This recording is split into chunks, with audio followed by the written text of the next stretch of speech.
Do you remember Unreconciled Stars? If you don't, that's fair. Unreconciled Stars was Genshin Impact's first major story event all the way back in version 1.1, so many players missed it. It's unfortunate that events aren't archived or replayable for newcomers. While they aren't required to understand the main story, they still build the world and characters in fascinating ways, and they set up mysteries that are important to the main story. And even by itself, Unreconciled Stars as a standalone event was great in its story, characters, and lore, and I want to talk about it. Spoilers for Unreconciled Stars, not that it matters since you can't play it anymore, and for chapters 2 and 3 of Genshin Impact. So without further ado, let's get started. I'll begin with a summary of the event story, quest by quest, which I'll analyze as I go. If you're interested in more details, I'll link a video with the full story that I highly recommend. Act 1. Unknown Star. Meteorites have fallen in Mondstadt and Liyue, and anyone who touches them falls into a deep sleep. We are paired with Fischl to investigate the meteorites and get rid of them so that the sleeping victims in the area can wake up. Among them is a Dawn Winery worker who testifies that he dreamed he was hiking a mountain but couldn't control himself. And Fischl says he was cursed. The first quest sets up the mystery of the meteorites. What are they, and why do people fall asleep upon touching them? The first clue we get is that several victims dreamed of a cold mountain, but we don't know how this ties to the meteorites, so we have to keep investigating. This quest also introduces Fischl, but I'll talk more about the characters later. All in all, it's a solid start for a story. Act 2. The crisis deepens. After we helped one Dawn Winery worker, Adelind asks us to search for 2 more who have gone missing. We find the second one alongside a vagrant from Inazuma who already dealt with the nearby meteorites, and while clearing other meteorites, we encounter some Fatui who say that a Harbinger is nearby. Since the meteorite strikes are happening too fast, we need a better solution, so we recruit Mona to help investigate further. Mona discovers that the meteorites came from someone's constellation, and she mentions that it's strange that they fell from the sky. The second quest continues the mystery. We learn that the meteorites are the Stella Fortuna of someone's constellation, so that's one question answered, though we still don't know what to make of this information. Additionally, the quest adds the Fatui's involvement, which is both a new source of conflict to watch out for, and a new mystery because we're not sure why or how they're involved. And finally, we meet 2 more key players in this story, one whose identity we don't know yet, and Mona. This technically isn't Mona's first appearance, since we could do her story quest before the event, but her presence now is still important. Again, more on them later. Basically, this quest is the rising action of the story as we learn more but still have many questions. Act 3. What the skies conceal, the water reveals. Mona suggests that we find out who the constellation belongs to, so we look for more clues in the victims' dreams, confirming that they all dreamed of climbing a snowy mountain as if possessed. With this new information, Mona finds the name Leonard. Then, the Inazuman from earlier arrives and asks to join the conversation. Mona teleports us away, and it's revealed that he's actually the Fatui Harbinger Scaramouche and meant to kill us. He's out to send soldiers after us when the biggest meteorite strike so far occurs, so he prioritizes his investigation. The third quest gives us a lot of crucial information, namely, the confirmation that all sleepers had the same dream, and the identities of Scaramouche and Leonard. We still don't know why the Fatui are researching the meteorites, nor why the meteorites caused that dream, but we're getting closer and closer to the conclusion. Act 4. Where ancient stars align.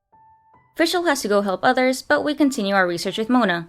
We learn that Leonard wanted to climb Pylos Peak, and the meteorites of his constellation are passing on his will. Pylos Peak in present day is Musgrave, so we head there in search of the core meteorite. Scaramouche is already there and tells us his new discovery, that the sky and stars are a lie. He promptly leaves, and after fighting some Fatui, we can finally destroy the core. We see Leonard's final memory, and the day is saved. The fourth quest finally gives us the answer to the original mystery, that being the origin of the meteorites and why they seem to curse people. As the Stella Fortuna of Leonard's constellation, they carried his wish and shared it with whoever touched them.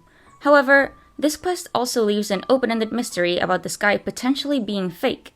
This is the information that the Fatui were after, but we don't get many details beyond Scaramouche's sudden statement. And that's an effective ending, great for theorizing and keeping us interested in a continuation of the story in the future. Now I'm going to talk about the main characters in Unreconciled Stars and why they work so well. These characters, aside from the Traveler, are Fischl, Scaramouche, and Mona. The event used all 3 of them excellently. It showed sides of them that we haven't seen since, and it gave context that enhanced their future appearances. In order of their introductions, the first one we meet is Fischl, an investigator for the Adventurers Guild. Though she may seem eccentric, the adventurers agree that she is skilled in her work, she has good intuition, and even if her conclusions sound silly sometimes, she's generally on the right track. A character like this has a lot of potential, and Unreconciled Stars used it. Everything I just mentioned is seen in the event. This was Fischl's first appearance in the game, and it demonstrated her role as an adventurer and investigator. And of course, we can't forget about Oz, her companion, eyes, and translator. We got to see much of his dynamic with Fischl, rephrasing her words so that others can understand her, and even covering for her when she breaks character in an emotional moment, which was adorable. And they're a neat parallel to the Traveler in Paimon, seeing as Paimon often acts as the Traveler's voice. She even makes a comment when the Traveler and Fischl form a pair that a group of 2 is really a group of 4, counting herself and Oz. Next is Scaramouche, and I firmly believe that this event was his better introduction. When we first meet him, we have no idea who he is. All we know is that he has a cool, unique design and a friendly attitude. He's interesting and likable.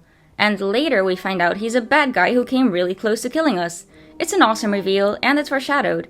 And the last time we speak with him, he drops the bombshell of the sky being fake, laughs at us for not understanding, refuses to elaborate further, and leaves. For the little time we spent with him, he was impactful, and that's why we were so excited to meet him again in Inazuma. If you missed this event, you just meet Scaramouche as a side harbinger of the Inazuma story. He was behind the spread of delusions, and that's it, not nearly as memorable. And Unreconciled Stars also showed his skill at acting and lying before revealing his true character, which was interesting to see. And lastly, there's Mona. Frankly, her role here isn't unique amid her other appearances. She's the astrologer who can divine fate to help us find answers. But it's still a crucial role in this event since the stars are such a major part of it. It's her credibility that makes us consider the fake sky theory, because we know we can't take Scaramouche at his word, but if Mona doesn't dismiss the theory, neither should we. Also, Fischl and Mona meet during this event, which feels more important now that they're established friends, even though Mona doesn't have a voice on Route Fischl yet. They actually didn't hit it off immediately, since Mona wouldn't take Fischl seriously until the end of the event, when she realized that Fischl had been right about the meteorites being like a curse. Knowing how they started makes their eventual friendship and mutual respect all the more beautiful. Now for the lore. Unreconciled Stars gave us a very important piece of information about the world of Teyvat. As Scaramouche says, the sky and stars are a hoax, a lie. It's impressive we learned that so quickly, since only now in Chapter 3 has it finally been acknowledged again. But even before Dotore mentioned it, it was safe to assume that Scaramouche wasn't lying. As I said before, Mona considers the possibility, since she found it strange that stars many light years away would suddenly fall from the sky as meteorites, and she had heard of a false sky before, so maybe there was more to it than she realized. And a revelation like this has many fascinating implications. Why would the sky and stars be fake? What is their purpose? We can formulate all sorts of theories, but for this video, I'll just bring up some interesting confirmed or implied things to consider. First is that constellations can dictate people's fates. It's not a superstition. Astrologers like Mona can verifiably prove it. And this fate cannot be changed, though it's unclear how specific or vague it may be. If the stars are a lie, so are the constellations. Then what does it mean that people's fates are written in fake constellations? Second, we can associate the sky with heaven, which in turn is associated with Celestia and the gods. Evidently, Celestia has many secrets it doesn't want revealed. The knowledge contained in Before Sun and Moon, for instance, or what happened in Khaenri'ah 500 years ago. The fake sky also doesn't seem to be public knowledge. So, might it have something to do with Celestia? Perhaps Celestia is part of the fake sky and therefore fake itself? Or did it create the fake sky and stars for some reason? But that's already speculation, so I'll leave it there. In conclusion, Unreconciled Stars was a surprisingly important event that did wonders for its characters and the world's lore. Interestingly, Hoyoverse never forgot it. Those of us who played the event got slightly different lines when we met Scaramouche again in Inazuma since we already knew him, and acknowledged the situation with Leonard in the 2.8 event.